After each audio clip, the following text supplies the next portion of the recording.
Good evening. This is Redwood Wonk. You're on Access Humboldt, either on 96.7 on the radio or channel 12, or you might be watching us on the internet. We have a lot to talk about tonight. Major historic day. And as we discussed before the show, I think we're going to try to limit our talk about Trump. We'll talk about him a little bit, but he is no longer relevant at this point. He may make himself relevant at some future time. He's already talked about 2024 starting his own party. But I want to talk a little bit about the contrast in speeches today.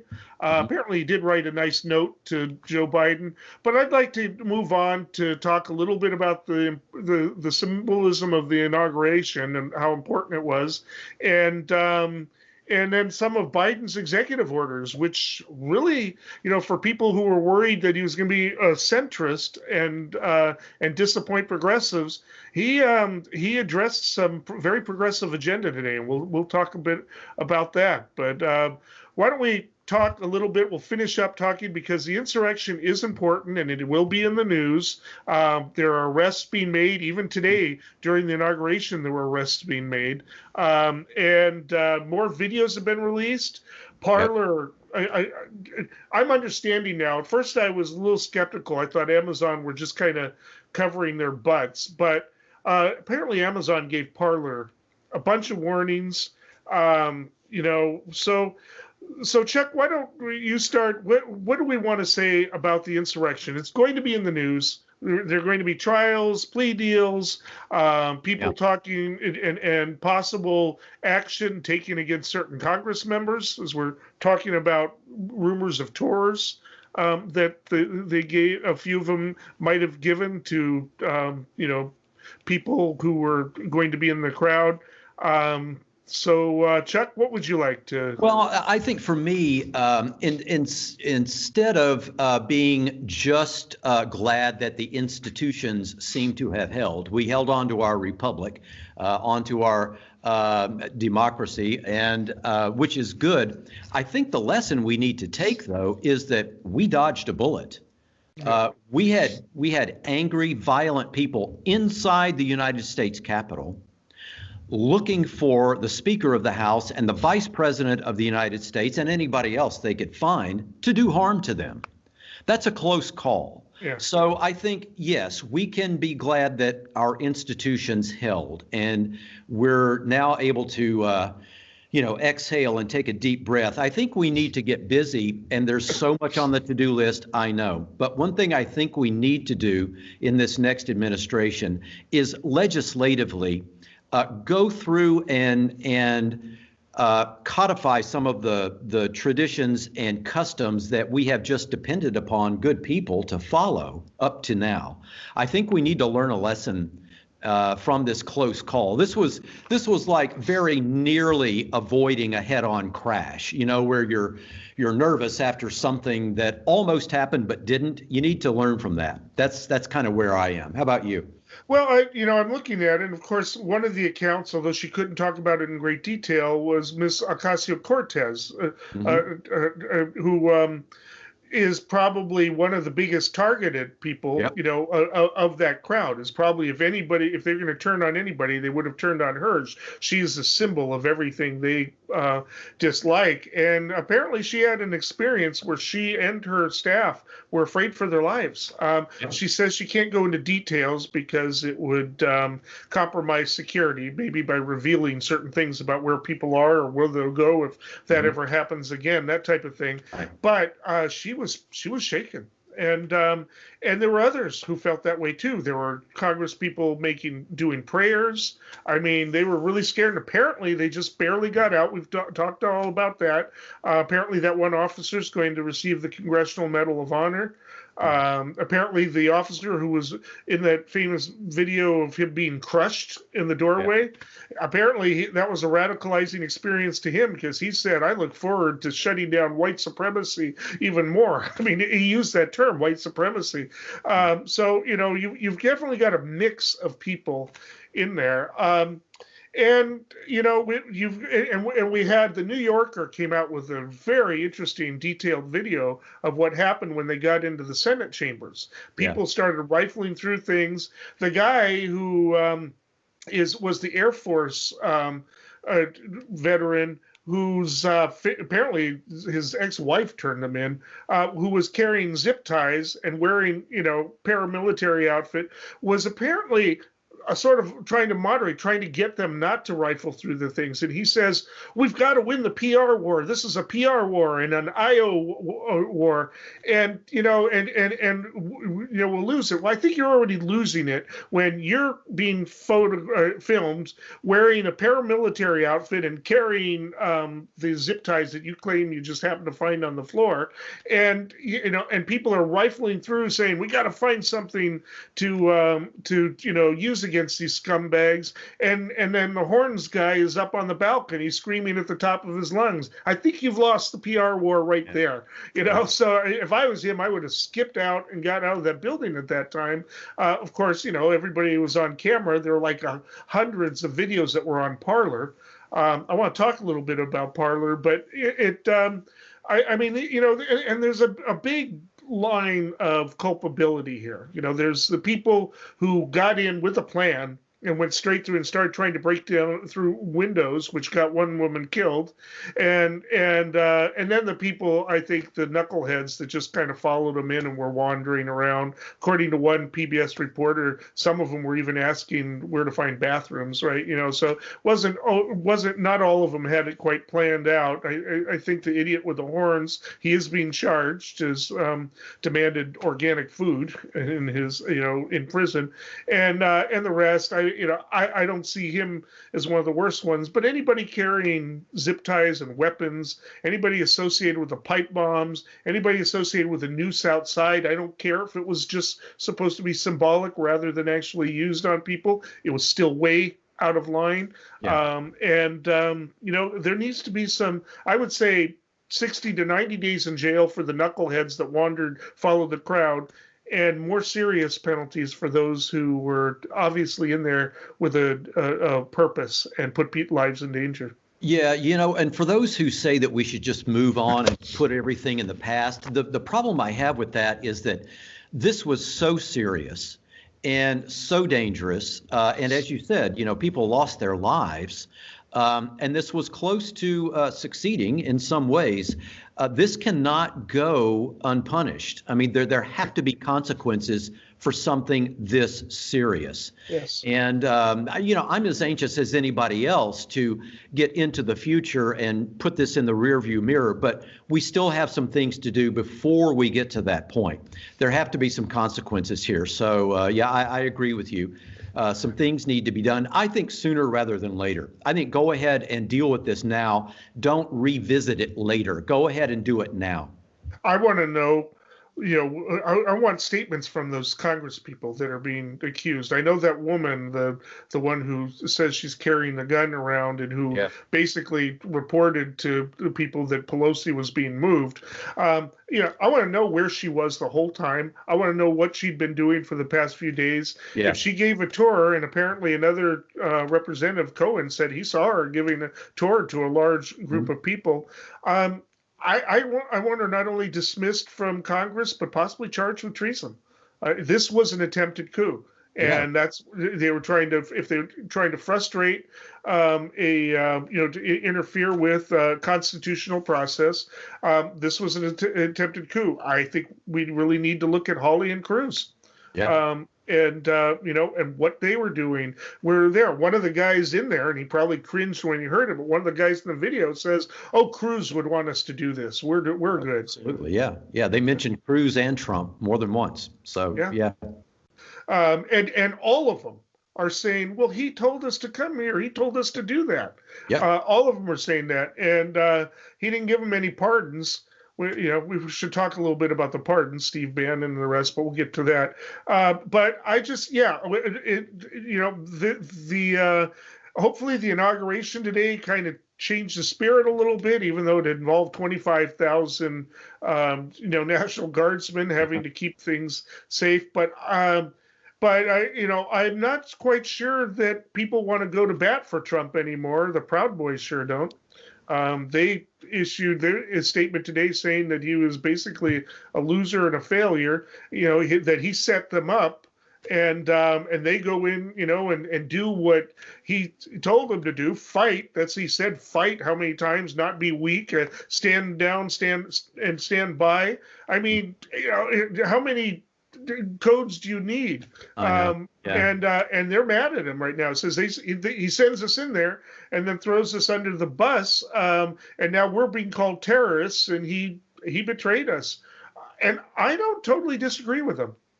Well, yeah, I read a few things today about their reaction. Apparently, early this morning, there were large groups of them who assumed that what was going to happen today was that Trump was going to appear on the steps of the Capitol during this inauguration, and he was actually going to be the one to be reinstalled as president. They thought that was going to happen. A lot of them, I guess, were communicating early this morning, getting ready for him to appear, and he didn't. He left Washington, and that really set him off. I don't know what happens next. I agree. They're now angry at Trump. So who else are they angry at? And are some of them going to realize that Trump sold them a bill of goods? I hope that that's what happens. And they realize now that Donald Trump was the con man that he's always been. There were people who woke up this morning assuming that he had some kind of secret plan. Yeah. I mean, and they were convinced, and they're all over the internet, not kind of quiet right now, saying he was definitely going to be the second. Donald Trump never loses.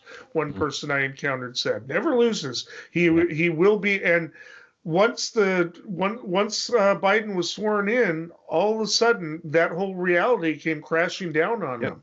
Yeah. Will they be more skeptical about some of the media they've been relying on? Will they be, and these types of things? Will they kind of go through a depression and then come out of it maybe back in reality a little bit? Mm-hmm. A lot of that's going to depend on how successful Biden is. Biden really does have to, get running really quickly to deal with the pandemic. He's got to get those 100,000 people he wants to hire to spread out throughout the states and deliver the vaccine. It's going, ridiculously slow because there's no guidelines. Every state and every locality is left to its own devices to figure out how to do it. Kaiser doesn't know what to do. They're kind of in a panic. So he needs to really pull together. And then there needs to be a discussion about a national healthcare system. We do not have a national healthcare system. I'm sorry if all these private groups want to have their autonomy, but I think this pandemic, it won't be the last pandemic.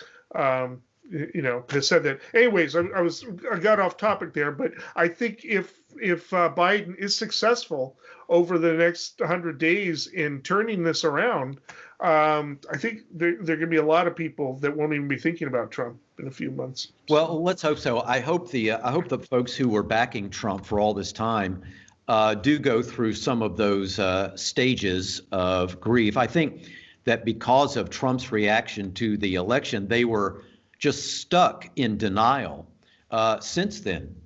And I hope, though, that, like you say, they begin to question some of their sources of information and wonder exactly what happened and how did all this come about.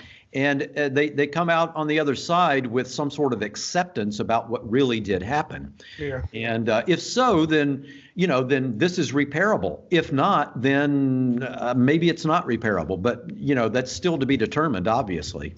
I think one of I'm now of people I've known and heard of and people I've known, clients, friends who, voted for Obama, but voted for Trump. Yep. There is a common thread. A lot of them have experienced some type of trauma, economic trauma, a lot of them. Like the woman who was killed, she had a loan trying to save her small business that was 169%.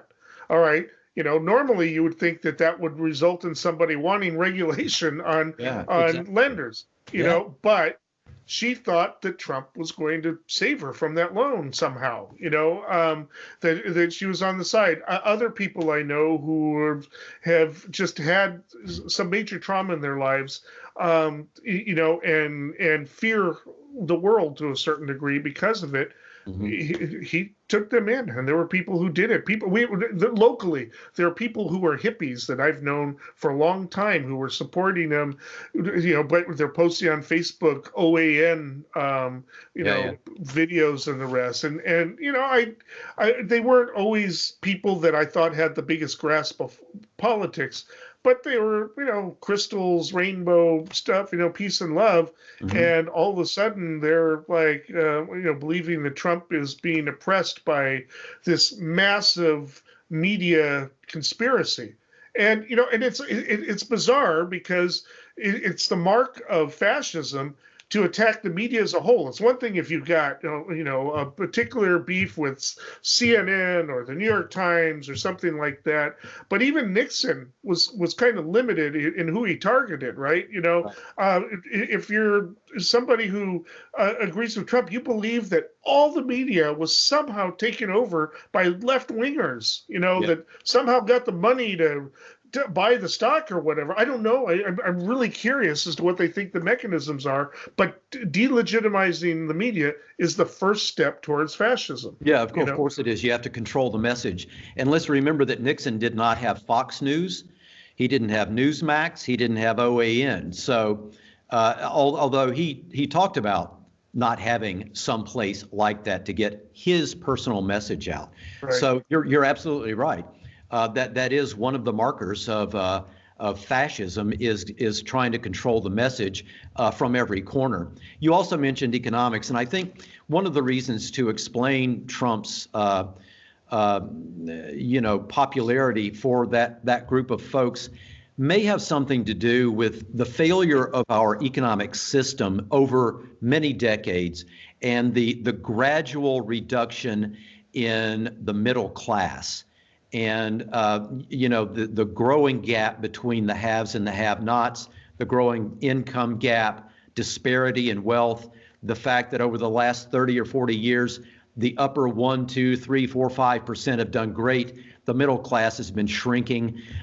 When that happens, the folks in the middle and below are vulnerable to messages like Trump's. So I think we have to do a lot of repair work on our economic system, as well as everything else that's on the list that hasn't gotten done in so many years.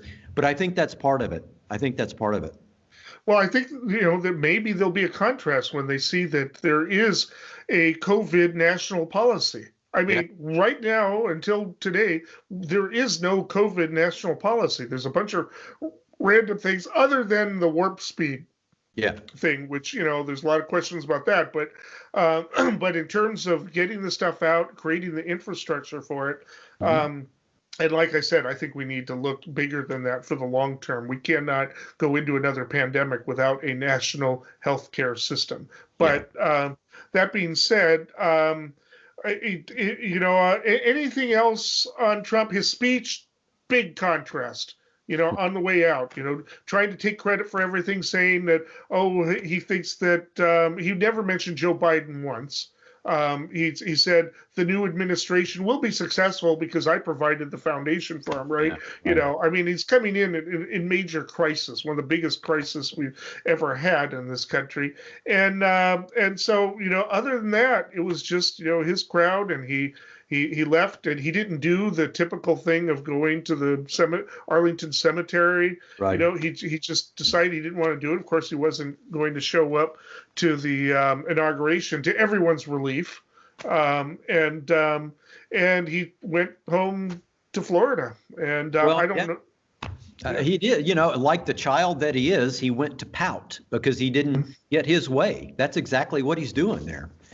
His problem is not politics. His problem is psychology. He's not emotionally capable of dealing with that office that he was in, and the political system that we're in, which is difficult. It's it's climbing into the octagon and getting punched. That's what politics really is. And he was he was not capable of handling the possibility of defeat and not getting his way all the time and not getting plaudits and validation, every minute of every day. So, he's the wrong kind of personality to hold that position, clearly.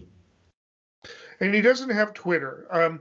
I do want to say before we go on to other topics that I am a little bit concerned always whenever something like this happens that there's going to be overreach in the reactions. We have to watch our civil liberties. There was overreaction to 9/11 such that even some liberal politicians felt necessary to pass the Patriot Act, and there's a lot of questions about that. So when Amazon cut Parler off, I was worried about that. I thought, okay, they're just like trying not to look bad and the rest. But apparently they gave lots of warnings. They were sending posts to Parler saying, you got to deal with these posts. They're inciting violence and the rest. And Parler just ignored them. And then, hundreds of videos went up before Parler got shut down. I guess a hacker had to go in and scrape all of the videos out. And they went to, I don't know if it was a New Yorker or somebody published them all. And of course, I'm sure the FBI is using them all. But I really want to make sure, we really need to make sure that we don't pass laws that make it hard to protest at the Capitol, because that Absolutely. Is, that way. And I actually question Twitter's decision, although it is a private company, but we need to. I actually think we need to start looking at these monopolies in terms of public utilities regulation.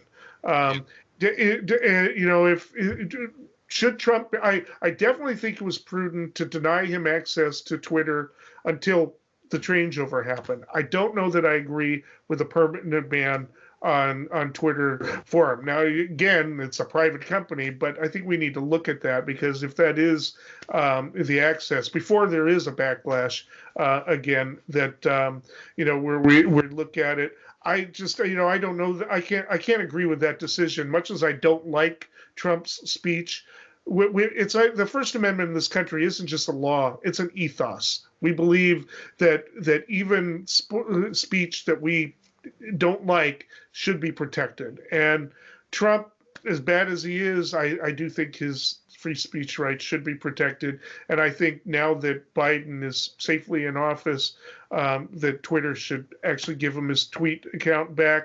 Maybe that might be unpopular with some people, but I don't like that precedent. Well, it reminds me that we are still in the 21st century going through the process of trying to keep this republic. Like Ben Franklin said early on, you have a republic if you can keep it. And it's still a work in progress, probably always will be. But these last 4 to 5 years teach us, I think, that this is an ongoing process and we can never take this for granted. And we will always have work to do. So I was glad to see that Biden and Harris actually got to work today on Inauguration Day. That was a good thing. So. Yeah, no, the staff, even during inauguration, were already in there drafting up the executive orders that we'll discuss in a little while. But and I want to say a little bit about the inauguration. I had to go to Garberville this morning, so I was able to hear most of it on the radio. I mean, you had the kid who was the poet laureate. It sounded more like prose than poetry to me, but that's fine. It was beautiful anyways. You had Garth Brooks singing Amazing Grace. Yep. I think that was a really important culture. Good on Garth Brooks for being willing to do it and saying it's not about politics. He didn't want to say who he voted for or anything like that. It's about that. And, some of apparently Senator Blunt, I'm not a big fan of his, but he was involved in the ceremonies. And as you mentioned, Cruz was there, McConnell was there, and Pence was there. So hopefully there is a little bit of an idea, that now, again, all of these Republicans turning on him now. I mean, come on.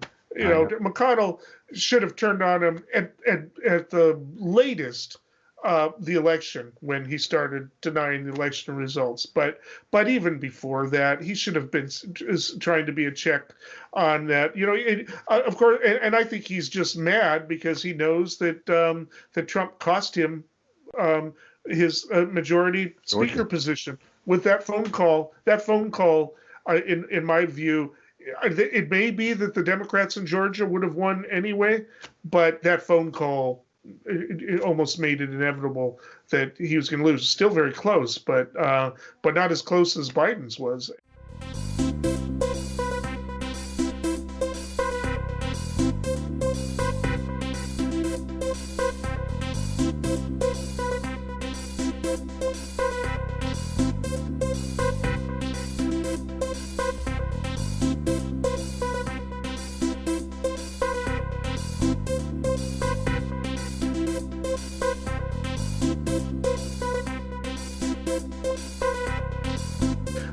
And that's other news today, by the way. 3 new senators were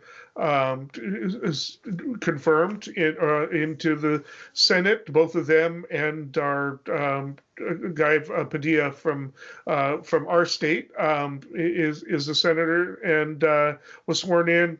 50 votes there with Kamala. It's a majority. And you know, we'll see what they get done with that. But Chuck Schumer is now majority speaker, at least for the next 2 years. Yeah, he's going to set the agenda in the Senate, at least for now. So, and as long as we can hold that majority through 2022 and 2024, maybe some things can actually get done. You listened to it on the radio. I was trying to get my work done today, so I was kind of listening to it on the side and trying to multitask. One thing that I thought stood out to me was the contrast in the tone of Trump's inaugural in January of 2017, it would have been, and Biden's inaugural today. And there was something that stood out to me. Maybe you heard this too.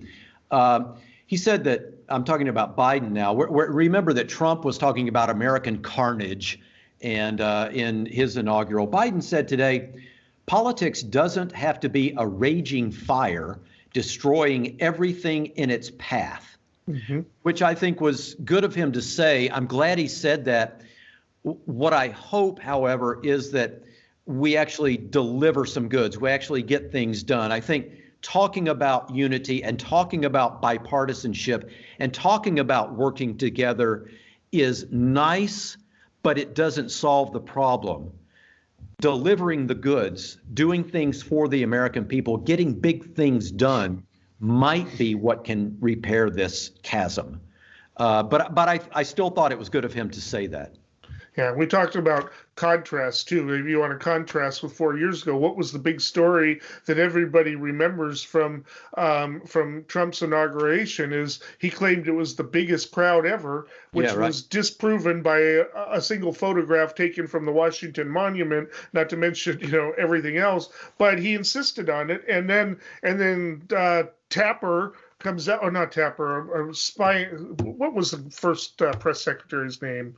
The short guy. Sean Spicer. Sean Spicer comes out and with a straight face says, yeah, it was the biggest ever. And then Kellyanne Conway goes on to CNN and says it with her famous alternative facts quote. Yeah. And that's what we remember, that I don't even remember anything else. Of course, I didn't listen to it. But, contrasting, I think that there are a lot of people out there who watched it and were relieved at the normalcy of it. It was not just that there was some inspiring stuff there, but that this is a return to normality of stuff. And Biden is not the perfect politician, and those progressives like me are probably going to be very frustrated with him at times, but not today. We'll get to that. They also announced today that the Biden administration that they're going to return to daily press briefings. Yes, which is important. So that's a good thing too. Yeah, no, and he understands the media and the media. Yeah, they will. It'll be restored. There won't be the same confrontations. There will be confrontations because there always are, but it won't be on the same bizarre level. Where he's, where the speaker or the president is looking right at an Asian reporter and commenting on what China Right. isn't doing. I mean, and she says, "Why are you addressing me about that?" And Yeah. we're not going to see that. It's just there are going to be some gaffes. There will probably be some corruption. There'll probably be, some items like that, but it's it's a return to the idea of government, of actually governing, and Right. hopefully we're going to see some stuff over the next few days. We'll talk a little bit about the first 17 executive orders. So half of them were reversals of Trump orders, but not all of them. But I was impressed with it. I was actually happy and relieved to see him walking down the street, and I'm wondering what effect that might have on the close to 50%, or high upper 40% who voted for Donald Trump. We'll see. Yeah, I don't know. I have to believe a couple of things on that. One, when we see statistics that show that 85% of Republicans still support Trump, let's remember that a study that is done of registered Republicans is only surveying about 25% of the country. So, if you take 85% of 25%, you get what, 16 or so, something like that. So it could be that the staunchest of the staunch in the Trump world only represent about 16 to 20% or so of the country. And I have to hope that some of the others who took a chance on Trump, because things weren't working out for them, really do go through the process of assessing what happened over the last 4 years and realize that they were wrong. They don't have to say that they'll never take a chance on a political outsider again. But Trump was a known commodity. He was a known commodity for decades before he got into politics. So, Yep. I'm right now. I'm more optimistic than I have been in a long time. But we can't predict the future. All right. Well, that kind of takes us into what happened on the first day. He walked to the White House, walked in, signed a bunch of executive orders. Avril Haines, I hope I'm saying that first name right, is the first woman to be appointed. She was cleared through the Senate to head the intelligence. Probably one of the more important things to do right now, to get somebody in charge and really overseeing the ongoing investigations. The general, whose name I keep forgetting, but is Austin, will probably, he might have a hard time going through, because there are a lot of people who have nothing against him personally. He would be the first African American to head up the Pentagon, but in 4 years ago, a waiver was given to General Mattis, to make him under Trump. This would be 2 times in a row, and there are Democrats and Republicans who are concerned about normalizing that is really supposed to be civilian control. It was very convincing in the Senate yesterday that he believes in civilian control and the rest, but it just I don't know. I'm not quite sure what's going to happen with that. He was supposed to have hearings in the House, because to get the waiver, you got to go through both branches. The House doesn't necessarily have anything to do with it, and for some reason they've scrapped the hearing tomorrow. I don't know what that's about. But so we'll see. Otherwise, I don't really have anything against him. I don't either. And, technically right now he is a civilian. He's a retired general, but he has not been out of the military long enough to not have to get the waiver. So I 10 years. Yeah, and I believe he's been out 7 years. Yeah. So that's the crux of the problem. And I don't know how that's going to go. Like you, I thought the guy was terrific when he spoke about at the little gathering when he was accepting the nomination from then President-elect Biden and then Vice President-elect Harris. I thought he was great. I thought he was good. Somebody I could support. But I do worry about chipping away at that custom too much. So I can see him being one of the tougher confirmation hearings for sure. And I don't know how that's going to go. Right. Well, they actually already had the confirmation hearing. They're probably ready to vote, but they got to get the waiver before they can vote. Yeah. And so I'm not quite sure what's going to happen with the in the House. So let's get to the executive orders. I was actually surprised when I read. I remember during the campaign, Biden hinted that he would be open to shutting down the Keystone Pipeline. Of course, that is a pipeline coming from Canada that's going under several major rivers. Big concern, particularly to environmentalists and particularly some of the native tribes or communities that it's passing through. Big, huge protests 5 years ago. Military response that were, people were hurt, nobody killed, thankfully, but very heavy-handed response. People, Native Americans risking life and limb. There were some very striking photographs of the contrast,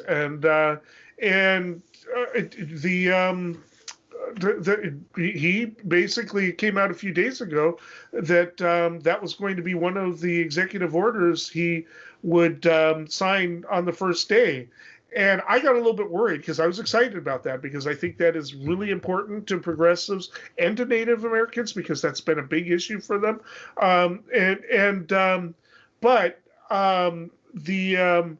The Canada started putting on the pressure, saying, "Well, let us talk to you. Let us show you how it's sustainable."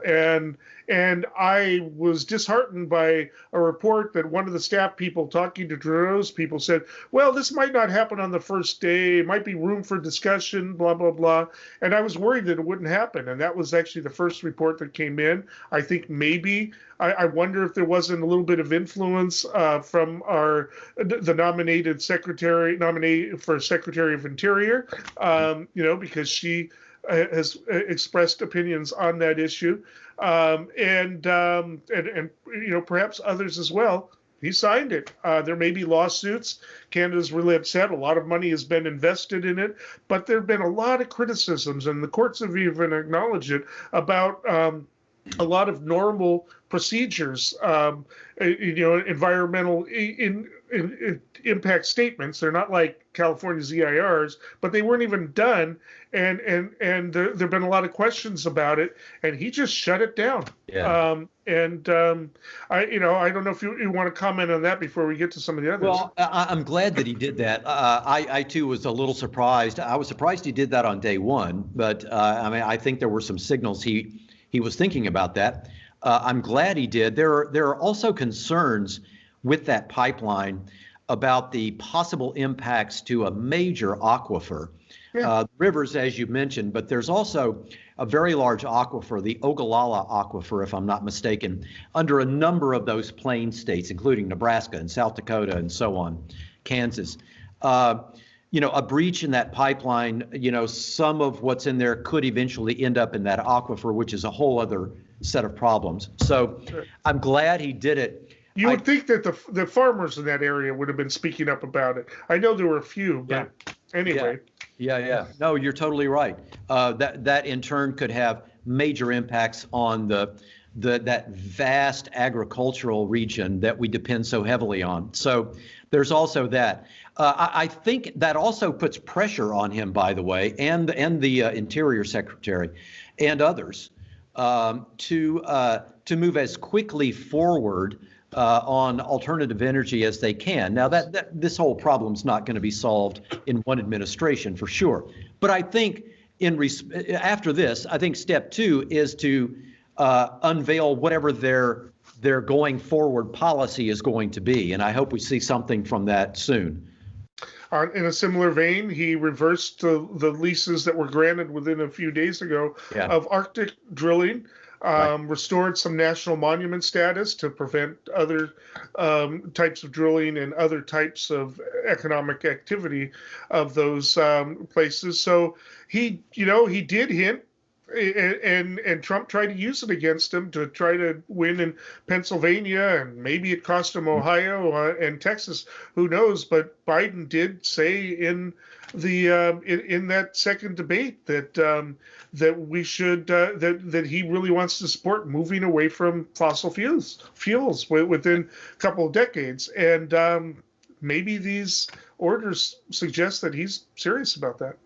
Well, I hope he is, and an interesting dynamic that's going to be something to watch is how he navigates issues just like the one we're talking about now, because we talk a lot about the intra-party war that's going on the Republican side. There's a similar battle going on the Democratic side as well. So Biden is going to have to navigate the moderate side of the Democratic Party and the progressive side of the Democratic Party and figure out how to move forward. And well, he's going to have to navigate the incredible oil industry lobby. I mean, that's really the issue here. And they've got a lot of people in both parties that they donate a lot of money to. Yeah, but Biden's going to be hearing from the progressive side of the Democratic Party, which worked night and day and knocked on doors for him to get Trump out of office and to get Biden in. And so they're going to rightfully feel emboldened right now. And, a lot of them are young. They seem to represent the future of the Democratic Party. So I hope that some of the things that he's doing here we're recording this on day one, but, in these first 100 days, address that, and that he recognizes the direction that the country and the party is moving in. And on other environmentalism, he issued an order re-entering the Paris Accord. Yeah, right. That was something that he said he was going to do. Right. And so that came as no surprise to anybody. Reversed the Muslim travel ban, just outright. Reinstated DACA, made it as important. He's also introducing, by the way, immigration reform that includes a potential 8-year road to citizenship for people who have been here, who came here unauthorized or undocumented. There's probably going to be a lot of pushback in Congress about that, but he did introduce that. But he also is, I haven't read the actual order, but he also issued an order that ended the indiscriminate policy of just trying to bust everybody that they catch who is illegal. I don't know if that applies to the zero tolerance policy at the border. One of the reasons we have kids being separated from their parents more than Obama or previous administrations, although it's always happens, is when you have a mandatory policy of criminal convictions automatically for anybody crossing the border at a non-checkpoint, then first of all, that just clogs up the courts. There's a huge background, but because they're in jail waiting to be prosecuted because they weren't going to let anybody go out, on bail, not that many of them had money for bail, the kids had to be separated because you cannot have children in jails. And so with that, I'm hoping that he lifted the zero tolerance policy. I imagine that he did, but there's also going to be more future events. He's some of the immigration advocates are a little disappointed that he's going slow with regard to letting the asylum people who applied, who were basically held in Mexico until their hearings could be held. It's only between 1,000 and 2,000 of them, but apparently that's more involved, but he may actually bring them into the country. Everybody's hoping that'll be an executive order. But anyway, some good stuff on immigration for those who are immigration activists. Of course, the Republicans freak out about any immigration reform that's going to lead to more Latino people giving birth to birthright citizens. I mean, they're just absolutely freaked out about that because that's one of the reasons they aren't winning elections like they used to with Reagan and Nixon. Yeah.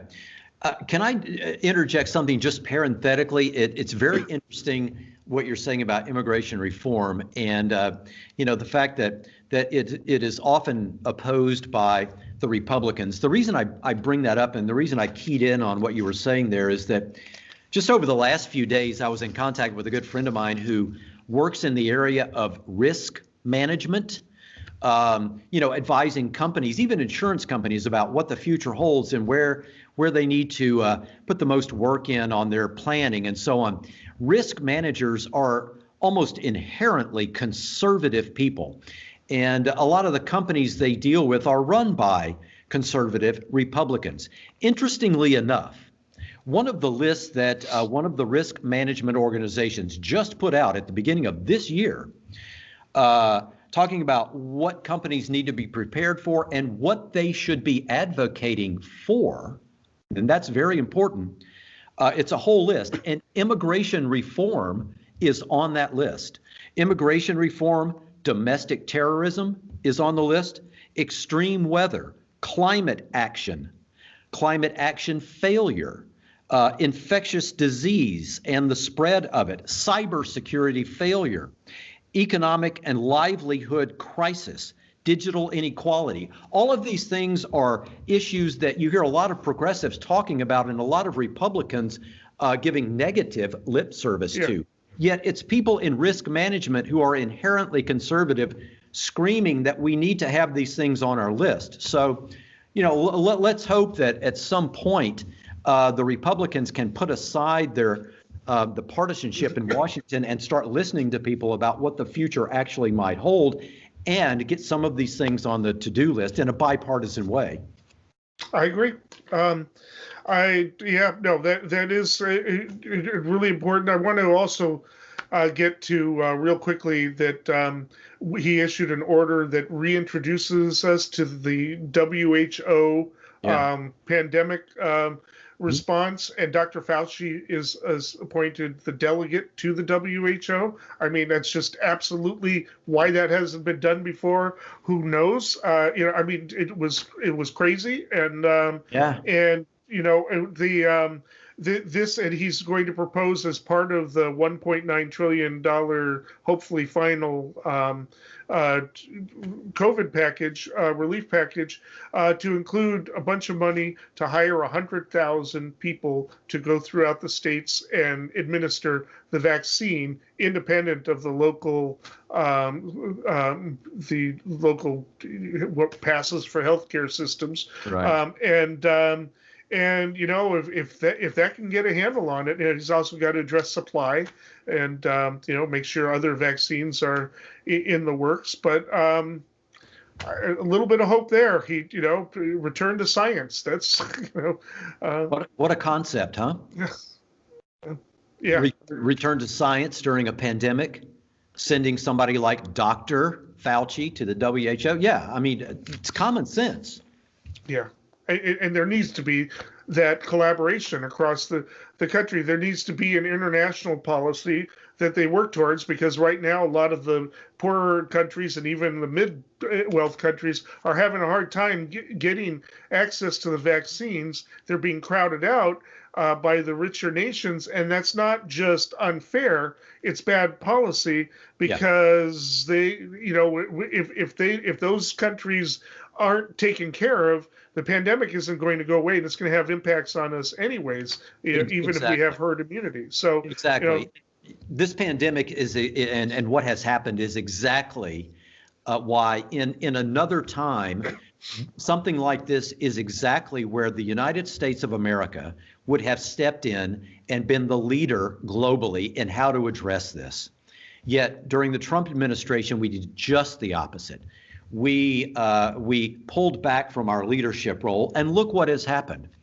We have an obligation. We have an obligation in a global society, in the richest country in the world, in the country that is technologically wealthy as well, to lend a hand when we can. That's just humane. And, in another time, with another leader, we would have dealt with this pandemic much earlier and much differently, and would have had a different outcome. I agree. I'm trying to remember what the others are. There were 17 orders signed today. There's probably going to be a bunch more signed tomorrow. But if you're a progressive, you should be happy with what he signed today. I mean, there was no bad news in there, none, zero.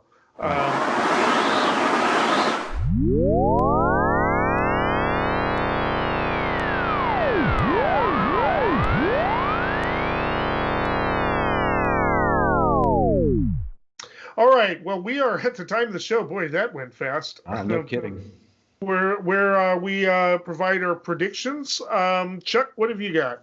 Well, I have two. I am really looking forward to the first State of the Union message. Unfortunately, I didn't have time to look up the date of it specifically, but I'm looking forward to Joe Biden's first State of the Union message.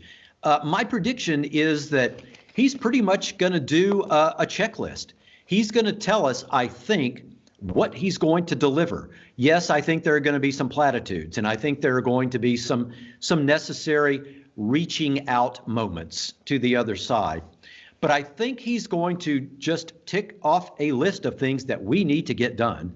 And he's going to encourage the American people to let their legislators know that we need to get this stuff done. That's one thing. The second thing has to do with somebody who's not in the Biden administration. I predict, and I don't know if you've seen this or not, but Andrew Yang, who was a candidate for president, is going to run for mayor of New York City. And I predict that his message, and everybody who follows politics, remembers Andrew Yang's message, and he came from nowhere and became relevant in the campaign. I think he's going to use the same message in his campaign for mayor of New York. I think he has a good chance to win. And I think what will happen in that giant laboratory that is New York City, he's going to put some of his progressive policies in place in New York City, and it will be a good test run to see if his ideas are good nationally. All right. Good enough. I'm predicting, I think that with the new takeover of the intelligence and that these investigations on what happened a couple of weeks ago are going to heat up. I believe there will be at least two, maybe three actions taken against congressmen, against two or three congressmen, possibly impeachment. And also, I predict that an action is going to take place, possibly impeachment, against Senator Hawley. He was out there giving the thumbs up to crowd as they were coming in. Yeah. I think that that's going to be seen as at least collaboration light, if not accessory after the fact. I don't know about Cruz, but I do think that there's going to be a lot of political attacks on him for it. I don't know that he pushed it. I don't think they're going to go after anybody for voting to object, but so I don't think they'll go after him. He's also more known than Hawley. I don't know what happened to Hawley. He he was a smart guy, but he just completely lost it over this. And I think I don't know whether he'll be convicted, but I think that intelligence is going to reveal stuff that's going to be very uncomfortable for four of them at least. Yeah, those are good predictions. I think with Hawley, I think a lot of people are going to chalk it up to blind ambition, which is something you hear a lot when politicians get into trouble like that. I think that blind ambition got him there. I think his problem was that once he realized that things were going off the rails, he did not have the internal willpower to back away from the proximity to power, and that got him into trouble. Blind ambition got him there, but not being able to get away from the vortex of power that when you're in that proximity, it's heavy. He couldn't do it. All right. With that, we will meet again next week. You've been listening to Redwood Wonk. Next week, we will discuss the first 8 days of the first 100 days of the Biden administration. We'll see where it's going, and we'll see what's happening in Congress with the appointments, the hearings, and there may even be some judges that have to be appointed real soon. So because a bunch of judges are planning to retire real quickly. So till then, we'll see you next week. Good night.